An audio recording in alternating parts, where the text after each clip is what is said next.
আসসালামু আলাইকুম চাচা। ওয়ালাইকুম সালাম। কেমন আছেন? ভালো আছি। ভালো আছেন? তো গাড়িটা হিটে আসছে কখন বলতে পারবেন?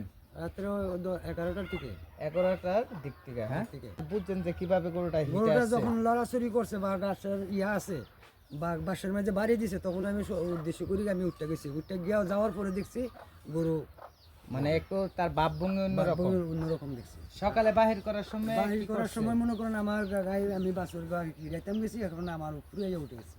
গাবি আপনার উপর লাফ দিয়ে উঠে গেছিল লাভ দিয়ে উঠেছি। আর বাসের উপর লাফ দিয়ে উঠছে এরকম অবস্থা? ওই তো গোসলার মাঝে বাসের উপর উঠতেছে, ঘরের ভিতরে উঠছে। মানে খুব সিঙ্গল করতেছে। ওর সিঙ্গল কথা আছে। আর মলা মলা বাহির হইছে? মলা বাহির হয়েছে, এই গোসলার মাঝে ঘাস দিয়েছি, এখানে মলা বাহির হয়েছে। মহিলা গোপর সাপ করতে গেছে, ও মলা পাওয়া গেছে।